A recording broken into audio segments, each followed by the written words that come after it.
Welcome to my YouTube channel.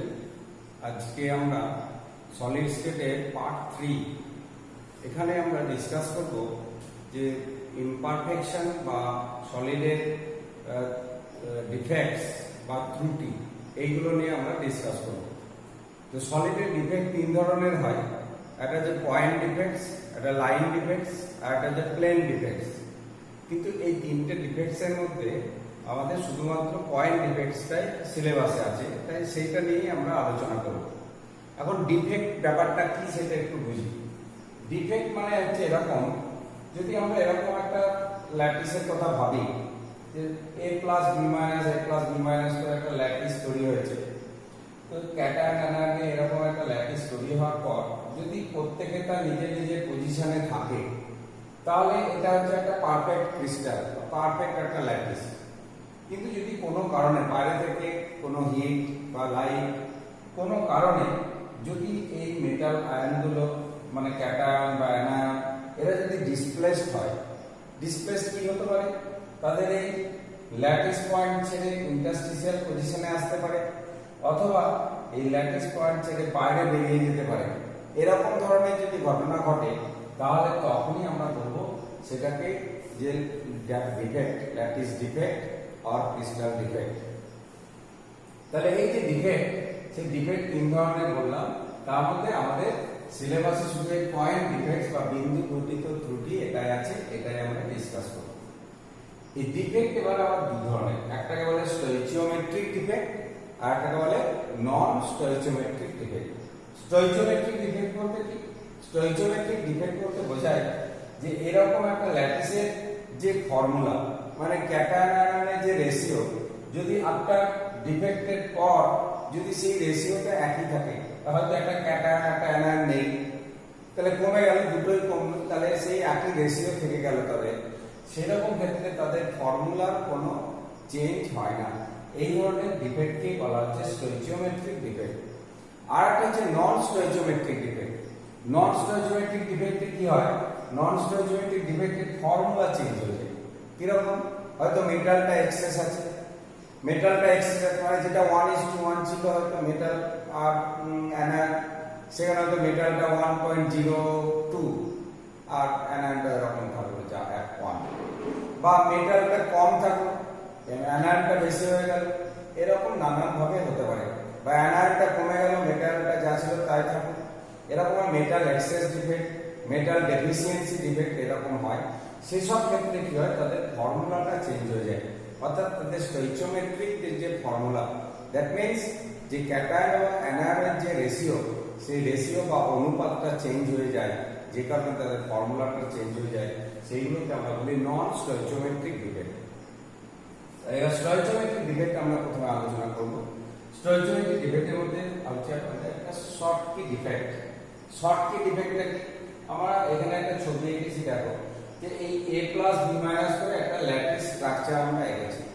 Suppose এখানে cation anion সাজানো আছে, এই পয়েন্টগুলোকে বলা হচ্ছে ল্যাটিস পয়েন্ট, আর এর মাঝের গ্যাপগুলোকে বলা হচ্ছে ইন্টারস্টিশিয়াল স্পেস। সাপোজ কোনো একটা ক্যাটায়ন আর অ্যানায়ন একসঙ্গে যদি নিজের জায়গা ছেড়ে বেরিয়ে যায়, ক্যাটায়ন এবং অ্যানায়ন নিজের জায়গা ছেড়ে যদি বেরিয়ে যায়, তাহলে তখন একটা ভ্যাকেন্সি তৈরি হয়, যেরকম এই জায়গাটায় ক্যাটায়নটা নেই, এখানে অ্যানায়নটা নেই, দুটোই বাইরে বেরিয়ে গেছে। এরকম যদি ঘটনা ঘটে, তাহলে এই ধরনের ডিফেক্টকে বলা হবে শর্টকি ডিফেক্ট।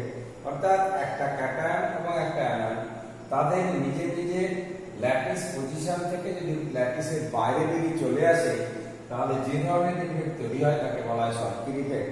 শর্টকি ডিফেক্টের ক্ষেত্রে কি হয়, যেহেতু ক্যাটায়ন অ্যানায়ন চলে গেছে বেরিয়ে, তাই এখানে দুটো ভ্যাকেন্সি তৈরি হয়েছে।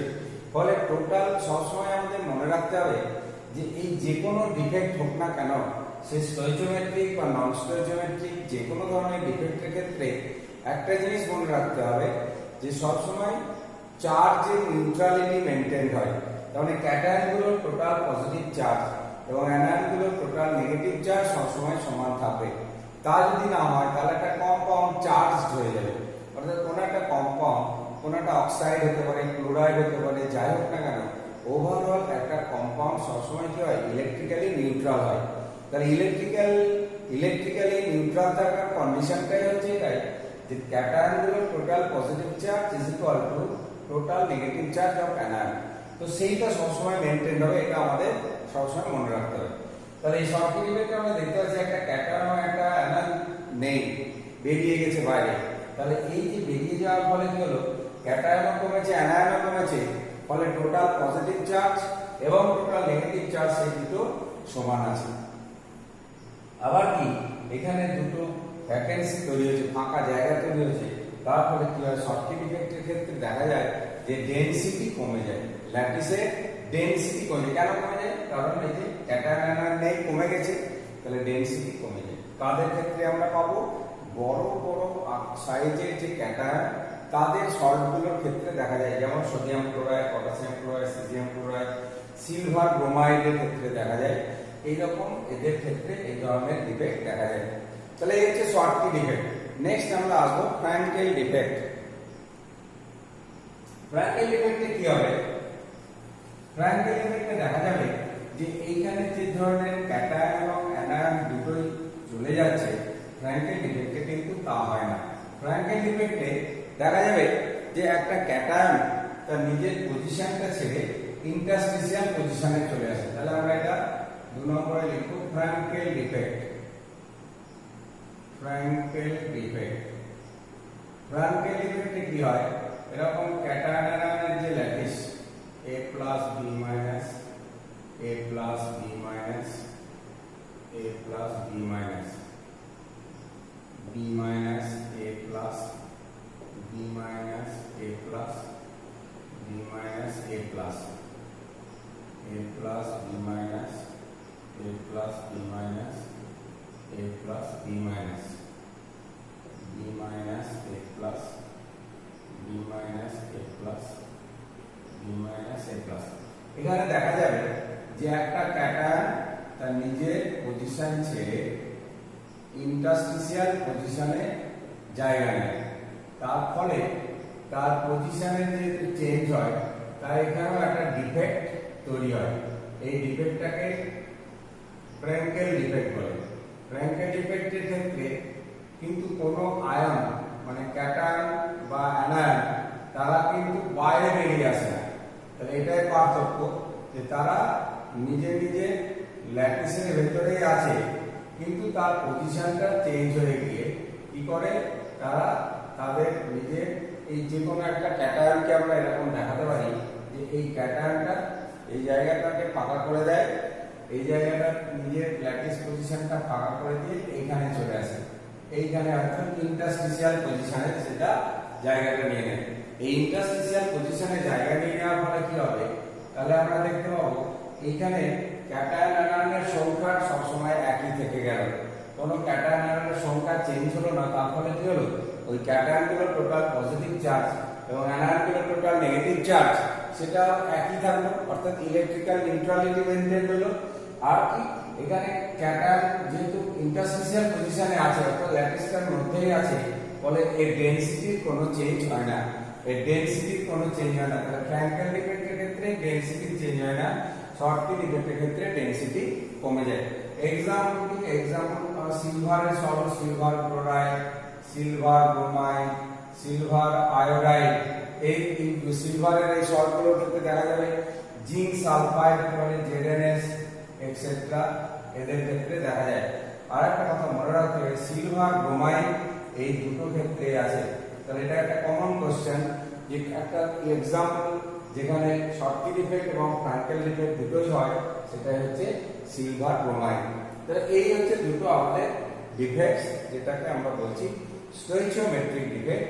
স্টোইচিওমেট্রিক ডিফেক্টে এদের রেশিও কোনো চেঞ্জ হয় না ক্যাটায়ন এবং অ্যানায়ন। নেক্সট এবার আমরা আসবো নন স্টোইচিওমেট্রিক ডিফেক্ট। নন স্টোইচিওমেট্রিক ডিফেক্টে কিন্তু কি বলেছি? নন স্টোইচিওমেট্রিক ডিফেক্টে কিন্তু তাদের ক্যাটায়নের বা অ্যানায়নের সংখ্যার তারতম্য ঘটে, কিন্তু চার্জটা একই থাকে। তাহলে এবার আমরা আসবো নন স্টোইচিওমেট্রিক ডিফেক্ট। নন স্টোইচিওমেট্রিক ডিফেক্ট একটা হচ্ছে metal excess defect, number 1 metal excess defect. Metal excess ধাতব আধিক্যজনিত ত্রুটি, ধাতব আধিক্য জনিত ত্রুটি মানে মেটাল এক্সেস, ধাতুটা বেশি পরিমাণে থাকবে। সেখানে কি হয়, সেখানে অনেকগুলো ভাগ আছে। একটা হচ্ছে এফ সেন্টার বলা হয় এটাকে, এফ সেন্টার বা অ্যানায়নের শূন্যতার জন্য ত্রুটি, অ্যানায়নের শূন্যতার জন্য ত্রুটি, বা এটাকে সহজে এফ সেন্টার বলে।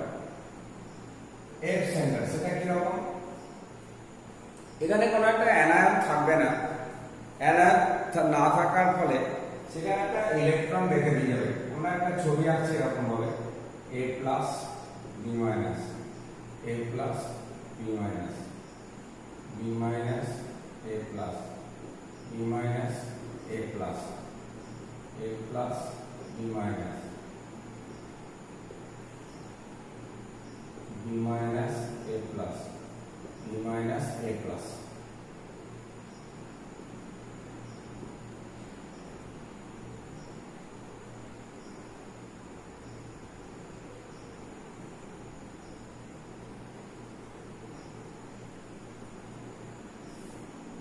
এই হচ্ছে ল্যাটিসটা। এখন এই ল্যাটিসের কি হবে, একটা অ্যানায়ন তার পজিশনটা ছেড়ে বাইরে চলে যাবে। পজিশন ছেড়ে বাইরে চলে গেলে অ্যানায়নটা নেই মনে করো, একটা অ্যানায়ন আমরা এখান থেকে সরিয়ে দিলাম, অ্যানায়নটা সরে গেল। অ্যানায়নটা সরে যাওয়ার ফলে কি হবে, ওখানে একটা ভ্যাকেন্সি তৈরি হবে, একটা ভ্যাকেন্সি তৈরি, ফাঁকা জায়গা তৈরি হবে। এই যে ফাঁকা জায়গা তৈরি হলো, তাহলে এবার চার্জ তো কমে যাবে, অ্যানায়ন কমে গেল, তারপরে মেটালের রেশিওতে মেটালটা বেশি থাকলো, অ্যানায়নটা কম থাকলো, ফলে অ্যানায়নটা এখানে একটা ইলেকট্রনকে রেখে দিয়ে গেল, ইলেকট্রন। ফলে ইলেকট্রনটা থাকার ফলে টোটাল নেগেটিভ চার্জটা একই থাকলো, টোটাল পজিটিভ চার্জের সঙ্গে সমানই থাকলো, ফলে ইলেকট্রিক্যাল নিউট্রালিটি মেনটেন হলো, অথচ অ্যানায়নটা নেই। তার ফলে কি হলো, ক্যাটায়নটা বেশি হলো, ফলে এখানে এটাকে বলা যায় মেটাল এক্সচেঞ্জ ডিফেক্ট।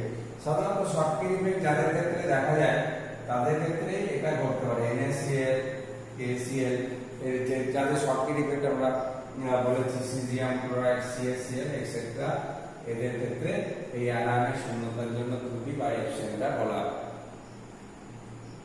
এই হচ্ছে এফ সেন্টার।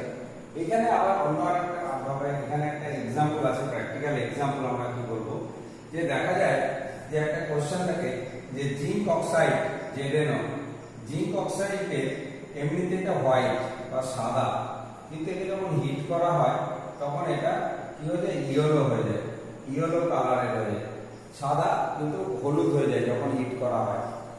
কেন হয়, বলা হচ্ছে কি জিঙ্ক অক্সাইড ZnO থেকে কি হয়, এটা ভেঙে গিয়ে Zn2+ তৈরি করে, আর হাফ ZnO থেকে হাফ O2 তৈরি হয়, আর দুটো ইলেকট্রন তৈরি হয়, অর্থাৎ অক্সিজেন গ্যাসটা বেরিয়ে যায়। জিঙ্ক অক্সাইডকে যখন হিট করা হবে তখন জিঙ্ক আয়ন তৈরি হয় আর অক্সিজেন গ্যাস বেরিয়ে যায়। ফলে এই যে এই Zn2+টা তাহলে কি হলো, জিঙ্ক অক্সাইডে এবার এই যে ইলেকট্রনটা, তাহলে এইখান থেকে দেখা যায় যে এই অক্সিজেনটা বেরিয়ে গেছে, মানে অ্যানায়নটা বেরিয়ে গেছে। এখন এই দুটো ইলেকট্রন এখানে এসে এই জিঙ্ক থেকে যে দুটো ইলেকট্রন ছেড়েছে, ইলেকট্রন দুটো এসে এখানে বসে থাকে, ফলে অ্যানায়নগুলো টোটাল পজিটিভ চার্জ একই থাকে, ক্যাটায়ন একই আছে, ফলে এই ধরনের এফ সেন্টার তৈরি হয়। এই এফ সেন্টার তৈরি হলে ইলেকট্রনের প্রেজেন্সের কারণে কি হয়, কালার দেখা যায়। কালার নিয়ে আমরা পরে আসছি, আমরা এর পরের ডিফেক্টস গুলো আগে বলে নিই। নেক্সট হচ্ছে interstitial ions and electrons. Interstitial ions and, A হলো অ্যানায়নের শূন্যতা, বি হচ্ছে interstitial ions and electrons. Interstitial পজিশনে একটা ক্যাটায়ন থাকবে আর একটা অ্যানায়ন, অন্তঃস্থানিক ক্যাটায়নের উপস্থিতি, অন্তঃস্থানিক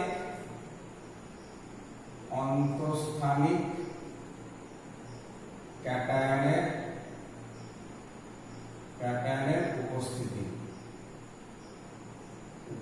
তাহলে ক্যাটায়নটা বেড়ে যাবে। তাহলে আবার আমরা এরকম ছবি আঁকবো, a plus b minus a plus b minus.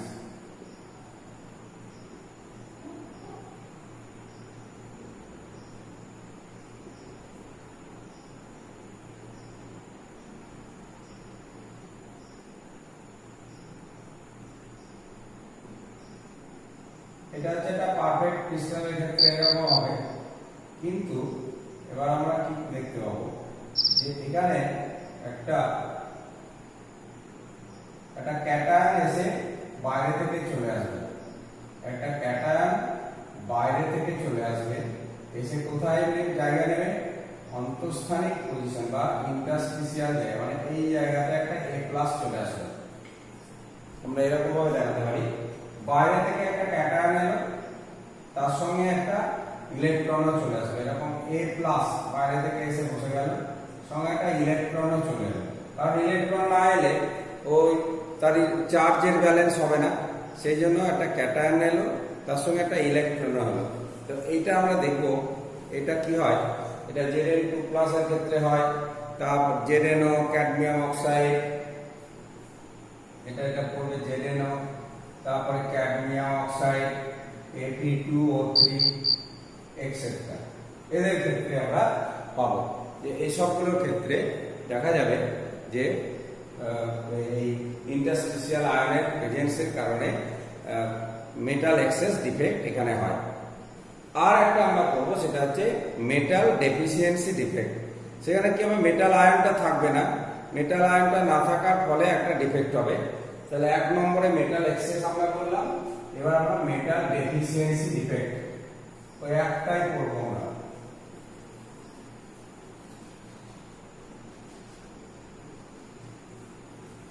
Metal deficiency defect, metal deficiency ধাতব আয়নের শূন্যতা জন্য ত্রুটি।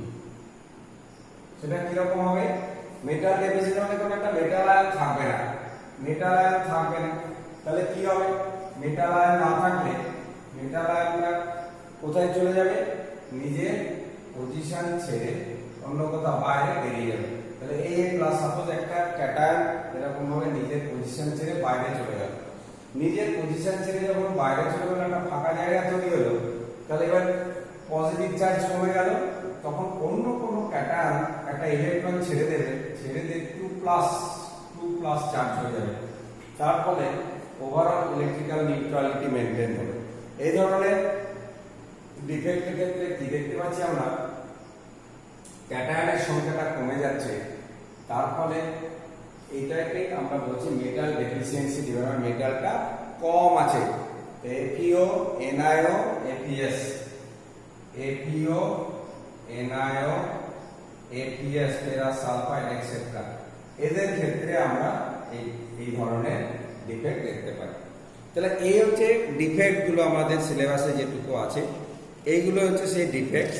সেই ডিফেক্টস গুলো থেকে আমরা একটা জিনিস শুধু মনে রাখতে হবে যে ডিফেক্ট দেখা গেলে সাধারণত এগুলো কালার্ড হয়, মেটালের এই কম্পাউন্ড গুলো কালার হয়। এখন কালার নিয়ে একটু কথা বলি, কালার কেন হয়, যখনই আমরা দেখবো যে এই ধরনের ডিফেক্ট গুলো হচ্ছে, তখনই কিছু না কিছু কোনো জায়গায় আমরা দেখবো ইলেকট্রন থাকছে, ফ্রি ইলেকট্রন।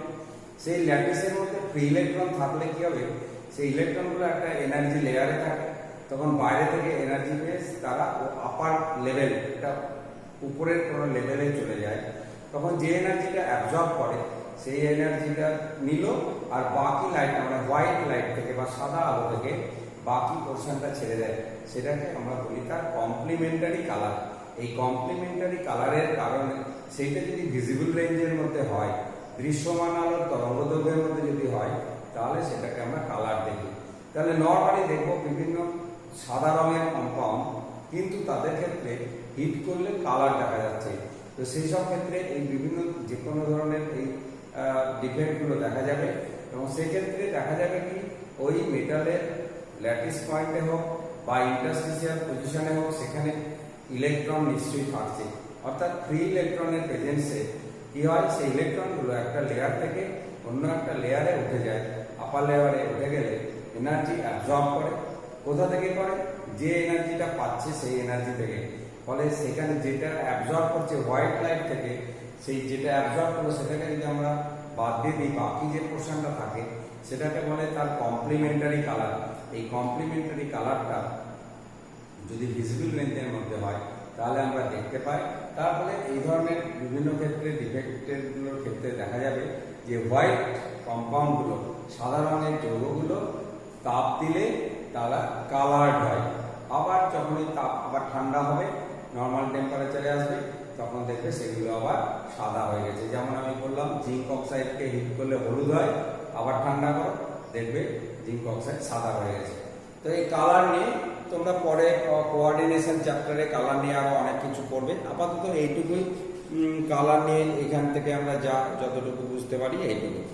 নেক্সট এবার আমরা আসবো ইমপিউরিটি ডিফেক্টস।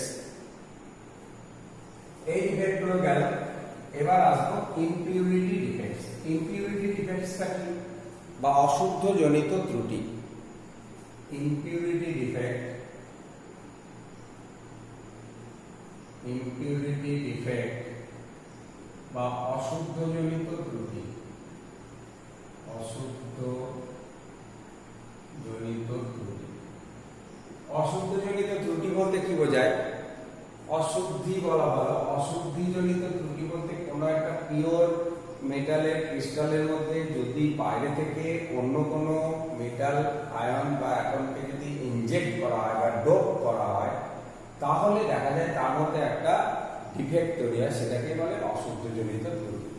যেমন জার্মেনিয়ামের মধ্যে ফসফরাস, কি ফসফরাসের মধ্যে জার্মেনিয়াম, কি জার্মেনিয়ামের মধ্যে বোরন, এগুলোকে যদি ডোপ করে দেওয়া হয় তাহলে এই ধরনের তাদের ক্রিস্টালের ল্যাটিসের যে ডিফেক্ট দেখা যায় সেটাকে বলা হচ্ছে ইমপিউরিটি ডিফেক্ট।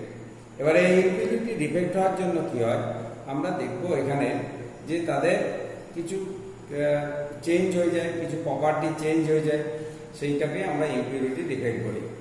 নেক্সট এবার আসবো আমরা electrical property of solid. Electrical property of solid. Electrical property, electrical property, electrical property of solid. কঠিনের তড়িৎ ধর্ম। কঠিনের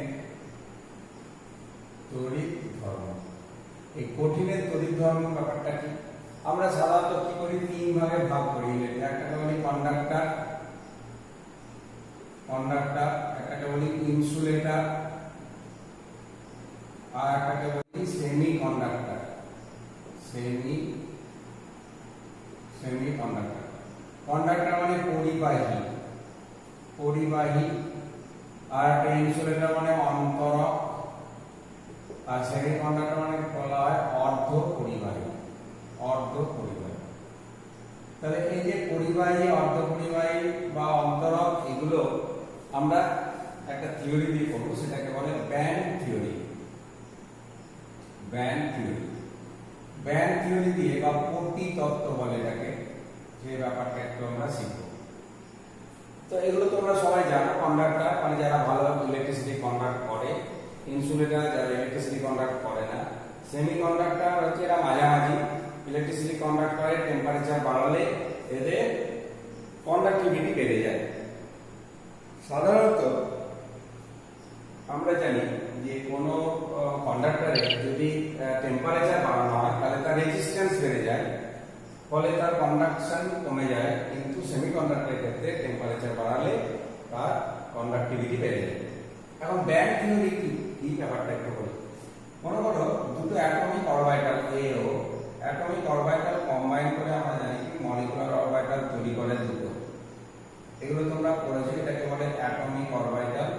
অ্যাটমিক অরবিটাল থেকে এটা মলিকুলার অরবিটাল তৈরি হয়, এটাকে বলে বন্ডিং, এটাকে বলে বন্ডিং, আর এটাকে বলে অ্যান্টি বন্ডিং। Anti bonding. তাহলে বন্ডিং আর অ্যান্টি বন্ডিং হবে। সাপোজ একটা লিথিয়ামের যদি আমরা দেখি, লিথিয়াম হচ্ছে 3 মানে 1s2 2s1, তাহলে এখানে একটা 2s1 এর একটা ইলেকট্রন, এখানে 2s1, এটা 2s, এটা 2s, একটা ইলেকট্রন আছে। এবার যখন Li2 তৈরি হচ্ছে তখন হচ্ছে এই দুটো ইলেকট্রন এখানে বন্ডিং এ হচ্ছে অ্যান্টি বন্ডিংটা ভাগ যাচ্ছে। তো এরকম Li2 হচ্ছে যখন চারটে লিথিয়াম যোগ হবে তখন Li4 হয়ে যাবে, এরকম Li4 হয়ে যাবে, তারপরে Li6 হয়ে যাবে, Li8 হয়ে যাবে। এরকম করতে করতে যত বাড়বে, এরকম করতে করতে সাপোজ Lin সংখ্যক লিথিয়াম অ্যাটম কম্বাইন করলো, তখন কি হবে এদের এই যে বন্ডিং অরবিটাল গুলো, বন্ডিং এমো আর অ্যান্টি বন্ডিং এমো গুলো এত কাছাকাছি থাকবে যে সেগুলো একটা প্রোটিন আকারে থাকবে, একটা ব্যান্ডের আকারে থাকবে। এটা এইরকম হয়ে যাবে, একটা ব্যান্ড বা প্রোটিন মতো আচরণ করবে, অর্থাৎ তাদের মধ্যে এনার্জির পার্থক্য এত কম হয়ে যাবে যে সেগুলোকে একটা প্রোটি বা ব্যান্ডের সঙ্গে আমরা তুলনা করতে পারি। ফলে এইভাবে এইখানে যে দুটো লেয়ার তৈরি হলো এটাকে বলা হচ্ছে ভ্যালেন্স ব্যান্ড, এটাকে বলে ভ্যালেন্স ব্যান্ড বা যোজন কক্ষ, যোজন ব্যান্ড, আর এটাকে বলা হয় কন্ডাকশন ব্যান্ড, কন্ডাকশন ব্যান্ড বা পরিবহন ব্যান্ড, পরিবহন ব্যান্ড, কন্ডাকশন। আর এই যে এনার্জির পার্থক্য এটাকে বলে ব্যান্ড গ্যাপ, ব্যান্ড গ্যাপ বলে। তাহলে আমরা পরিষ্কার করে যদি ছবিটা দেখি তাহলে তিন ধরনের ক্ষেত্রে কিরকম পাবো, যে যারা কন্ডাক্টর তাদের ক্ষেত্রে দেখা যায় কি এই ভ্যালেন্স ব্যান্ড আর কন্ডাকশন ব্যান্ড প্রায় এরা ওভারল্যাপ করে যায়, এরা পরস্পরকে ওভারল্যাপ করে যায়, এটা কমন এরিয়া থাকে। তাহলে এটা ভ্যালেন্স ব্যান্ড, এটা হচ্ছে কন্ডাকশন ব্যান্ড। ভ্যালেন্স ব্যান্ড থেকে কন্ডাকশন ব্যান্ডে সহজে ইলেকট্রন চলে যেতে পারে, ফলে এই ফ্রি ইলেকট্রন থাকে কন্ডাকশন ব্যান্ডে, ফলে তারা ভালো তড়িৎ পরিবহন করে। তাহলে এটা হচ্ছে কন্ডাক্টর। যারা সেমিকন্ডাক্টরের ক্ষেত্রে বলি, সেমিকন্ডাক্টরের ক্ষেত্রে এই ব্যান্ড গ্যাপটা কি হয়, ব্যান্ড গ্যাপটা খুব কম থাকে। ব্যান্ড গ্যাপটা কম থাকার কারণে এইটা এখান থেকে ইলেকট্রন এখানে যেতে পারে হিট করলে, এটা হচ্ছে সেমিকন্ডাক্টর। সেমিকন্ডাক্টরের ক্ষেত্রে ব্যান্ড গ্যাপটা কম, ফলে ইলেকট্রন সহজে এখান থেকে এখানে যেতে পারে, হিট করলে চলে যায়। ফলে এই কন্ডাকশন ব্যান্ডে ইলেকট্রন আসা মানে সেটা তখন ইলেকট্রিসিটি কন্ডাক্ট করে। আর ইনসুলেটরের ক্ষেত্রে কি হয়, এই ব্যান্ড গ্যাপটা অনেক বেশি থাকে, ব্যান্ড গ্যাপটা অনেক বেশি থাকার হয়, এটা হচ্ছে ইনসুলেটর। এটা হচ্ছে কন্ডাক্টর। কন্ডাক্টর, সেমিকন্ডাক্টর, ইনসুলেটর এই গ্যাপটা অনেক বেশি, যে কারণে এখান থেকে কোনো ইলেকট্রন এখানে যেতে পারে না, তাই ইলেকট্রিসিটি কন্ডাক্ট করে না। তাহলে এই হচ্ছে ব্যান্ড থিওরি দিয়ে আমরা কন্ডাক্টর, ইনসুলেটর আর সেমিকন্ডাক্টরকে আমরা এভাবে কিভাবে আমরা বুঝবো সেটা তোমরা ভালো করে একটু দেখে নেবে। নেক্সট হচ্ছে আমরা যেটা পড়বো সেটা হচ্ছে সেমিকন্ডাক্টর। সেমিকন্ডাক্টরটা নিয়ে একটু আমরা আলোচনা করব। সেমিকন্ডাক্টরের ক্ষেত্রে আমরা জানি কি দুই ধরনের হয়, একটা হচ্ছে কি পিওর, যেমন জার্মেনিয়াম আর সিলিকন, এদেরকে বলা হয় বিশুদ্ধ বা সহজাত বা ইন্ট্রিনসিক সেমিকন্ডাক্টর। আর একটা আছে কি, আর একটা হচ্ছে অশুদ্ধ জনিত, মানে অশুদ্ধি যখন ইমপিউরিটি সেমিকন্ডাক্টর, সেই ইমপিউরিটি মানে ওর মধ্যে কোনো ইমপিউরিটি যোগ করলে সেই ধরনের তৈরি হয় সেমিকন্ডাক্টর। তাহলে সেমিকন্ডাক্টর, ইমপিউরিটি সেমিকন্ডাক্টর সাধারণত দুই রকমের হয়, সেটাকে একটাকে আমরা বলি N type semiconductor, N type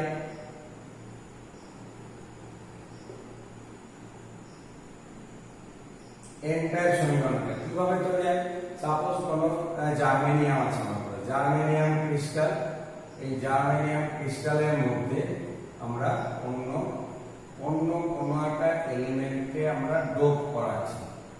dope করানো বলতে তাদের জার্মেনিয়ামের পজিশনের জায়গায় সেই এলিমেন্টটাকে দিচ্ছি। কাকে দেখো, এটা জার্মেনিয়ামের ভ্যালেন্সি 4, তাহলে তার থেকে বেশি ভ্যালেন্সি, যেমন জার্মেনিয়ামের জায়গায় হয়তো আমরা আর্সেনিককে দিলাম কি ফসফরাসকে দিলাম, তাহলে কি হয় জার্মেনিয়ামের হচ্ছে ভ্যালেন্সি হচ্ছে 4, তাহলে এরকম চারটে করে বন্ড করবে প্রত্যেকটা জার্মেনিয়াম, আর এরকম পাশাপাশি চারটে জার্মেনিয়ামের সঙ্গে বন্ড করে থাকবে।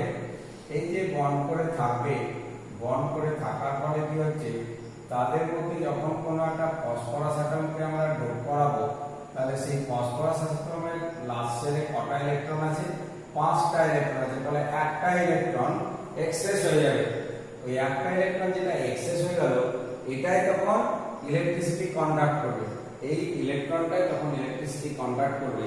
বলে সেখানে চার্জ, ইলেকট্রনটা এখানে আধান পরিবাহক বা এখানে চার্জ ক্যারিয়ার বা ইলেকট্রিসিটি কন্ডাক্টর হিসেবে ইলেকট্রনটা কাজ করছে, তাই এটাকে এন টাইপ সেমিকন্ডাক্টর বলা হয়, ইলেকট্রন রিচ। তাহলে কোনো কম ভ্যালেন্স বা কম যোজ্যতা সম্পন্ন ধাতু বা অধাতু যাই হোক না কেন, তাদের ক্রিস্টালের মধ্যে বেশি যোজ্যতা বা বেশি ভ্যালেন্স কম্পাউন্ড মানে কোনো এলিমেন্টকে ডোপ করালে এই ধরনের সেমিকন্ডাক্টর তৈরি হয়। আর একটা হচ্ছে পি টাইপ সেমিকন্ডাক্টর। পি টাইপের ক্ষেত্রে কি হবে? উল্টোটা, কম ভ্যালেন্সের মধ্যে এই বেশি ভ্যালেন্সের মধ্যে কম ভ্যালেন্স এলিমেন্ট। জার্মেনিয়াম আমি দেখাতে পারি এখানে, জার্মেনিয়াম, এই জার্মেনিয়ামের মধ্যে আমরা মনে করো বোরনকে ডোপ করিয়ে দিলাম। তাহলে বোরনকে ডোপ করিয়ে দিলে কি হবে? জার্মেনিয়ামের মধ্যে যখন বোরন আসবে তখন জার্মেনিয়ামের তো ভ্যালেন্সি 4, জার্মেনিয়াম ভ্যালেন্সি 4, কিন্তু বোরনের ভ্যালেন্সি হচ্ছে 3। কারণ বোরনের লাস্ট শেলে 3টে ইলেকট্রন আছে। এই 3টে ইলেকট্রন থাকার ফলে কি হবে? ও 3টে জার্মেনিয়ামের সঙ্গে বন্ড তৈরি করতে পারবে, আর একটা জার্মেনিয়ামের সঙ্গে বন্ড করতে পারবে না। মানে একটা ইলেকট্রন থাকবে জার্মেনিয়ামে আর বোরনেরটা ফাঁকা। এটাকে বলা হচ্ছে হোলস। এটাকে বলে হোলস বা একটা শূন্য স্থান তৈরি হয়। এই হোলসটাই তখন ইলেকট্রিসিটি নিয়ে যাচ্ছে, মানে শূন্য স্থান বা এই হোলটা কি হচ্ছে? এখানে একটা ইলেকট্রন এখানে গিয়ে এখানে দুটো ইলেকট্রন করে দিল, এখানে হোলসটা চলে এলো। এরকম পাশ থেকে আবার একটা ইলেকট্রন এলো, ওখানে হোলস হলো। হোলসটা মাইগ্রেট করতে থাকবে একদিক থেকে অন্যদিকে, অর্থাৎ পজিটিভ চার্জ সেন্টারের মধ্যে কাজ করে, তাই এটাকে পি টাইপ সেমিকন্ডাক্টর বলে। তাহলে এখান থেকে কোশ্চেন কি রকম আসে? কোশ্চেন আছে যে দুটো এলিমেন্ট বলে দেবে, হয়তো বললো সিলিকনের মধ্যে ফসফরাসকে ডোপ করানো হলো, তাহলে কি ধরনের সেমিকন্ডাক্টর তৈরি দেখে নেবে তোমরা যে কোন এলিমেন্টের মধ্যে কোনটা ডোপ করানো হচ্ছে, যে এলিমেন্টের মধ্যে হচ্ছে সেটা কোন গ্রুপের এলিমেন্ট। যদি সিলিকনের এরকম হয় যে সিলিকনের মধ্যে ফসফরাসকে ডোপ করা, সিলিকন হচ্ছে কত? আমরা যদি গ্রুপ 14, ফসফরাস হচ্ছে গ্রুপ 15, তাহলে এই 4টে ইলেকট্রন আছে, এটা 5টা। তাহলে ফসফরাস যখন ডোপ করানো হচ্ছে তাহলে 4টে ইলেকট্রনের জায়গায় ফসফরাস 5টা ইলেকট্রন নিয়ে আসছে, মানে লাস্ট শেলে, তাহলে একটা ইলেকট্রন এক্সট্রা, তাহলে এটা হয়ে যাবে এন টাইপ, এটা হয়ে যাবে এন টাইপ। আবার যদি ফসফরাসের মধ্যে সিলিকন দিই, তাহলে কি হয়ে যাবে? ফসফরাসের 5টা, সিলিকনের 4টে, তাহলে এটা হোলস করে দেবে, তাহলে এটা হয়ে যাবে পি টাইপ। অর্থাৎ কম ভ্যালেন্সির এলিমেন্টকে যদি ডোপ করানো হয় বেশি ভ্যালেন্সির এলিমেন্টের মধ্যে, তাহলে পি টাইপ তৈরি হয়।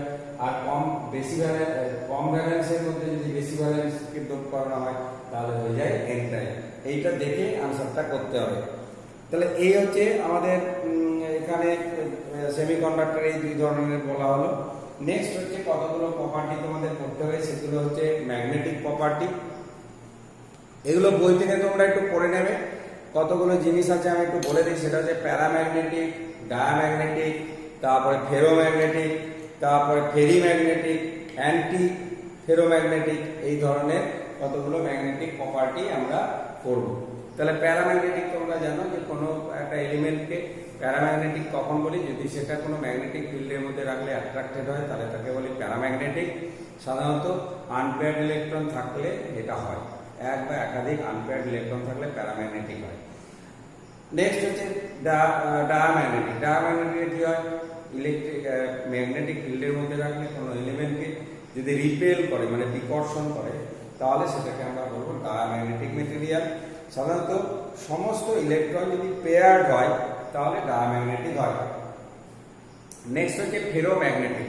ফেরোম্যাগনেটিক হচ্ছে কি? ওটা প্যারাম্যাগনেটিকের মতোই, আনপেয়ার্ড ইলেকট্রন থাকে, কিন্তু কি হয়? এরা ম্যাগনেটিক ফিল্ডের প্রেজেন্সে এরা টেম্পোরারিলি ম্যাগনেটিক যেমন কনভার্ট হয়, তেমনি ম্যাগনেটিক ফিল্ডটা সরিয়ে নিলে তাদের ম্যাগনেটিক প্রপার্টি কিন্তু কিছুটা থেকে যায়, যেটা প্যারাম্যাগনেটিকের ক্ষেত্রে থাকে না। প্যারাম্যাগনেটিকের ক্ষেত্রে ওই ম্যাগনেটিক ফিল্ডটাকে যদি সরিয়ে নেওয়া যায় তাহলে ওই এলিমেন্টটার মধ্যে কোনো ম্যাগনেটিক প্রপার্টি আর থাকে না। তাহলে ফেরোম্যাগনেটিকের সঙ্গে প্যারাম্যাগনেটিকের এটাই পার্থক্য। নেক্সট হচ্ছে ফেরিম্যাগনেটিক, অ্যান্টি ফেরোম্যাগনেটিক। অ্যান্টি ফেরোম্যাগনেটিকে কি হয়? যে তাদের অনেক আনপেয়ার্ড ইলেকট্রন আছে, কিন্তু নেট রেজাল্ট্যান্ট যে চৌম্বক ভ্রামক বা ম্যাগনেটিক মোমেন্ট তার ভ্যালুটা 0 হয়ে যায়। অর্থাৎ আমরা জানি যে একটা ম্যাগনেটের যেমন সূচি চুম্বক তোমরা পড়েছো, ভেতরে ভেতরে ছোট ছোট ওটাকে ডোমেন বলে, সেইগুলোর সব ডাইরেকশন হবে, কিছু অর্ধেক হচ্ছে একটা দিকে আর একটা অর্ধেকে আর একটা দিকে, পরস্পর অপোজিট, যে কারণে নেট ম্যাগনেটিক মোমেন্ট এদের 0 হয়, ফলে তাদের কোনো ম্যাগনেটিক প্রপার্টি থাকে না। এগুলোকে বলা হয় অ্যান্টি ফেরোম্যাগনেটিক। তেমনি আর একটা আছে ফেরি ম্যাগনেটিক। ফেরি ম্যাগনেটিক এদেরও আনপেয়ার্ড ইলেকট্রন আছে, কিন্তু তাদের যতটা ম্যাগনেটিক মোমেন্ট যতটা হওয়ার কথা ততটা হয় না, কিছু কম হয়, এদেরকে বলা হয় ফেরি ম্যাগনেটিক। এই ডেফিনেশনগুলো পড়বে আর এদের এক্সাম্পলগুলো পড়বে, পরীক্ষাতে এর বাইরে কিছু নেই, জাস্ট ডেফিনেশন আর এক্সাম্পল পড়বে তোমরা। আর একটা দুটো পয়েন্ট তোমরা পড়বে, দুটো জিনিস, একটা হচ্ছে ওই সুপার কন্ডাক্টর।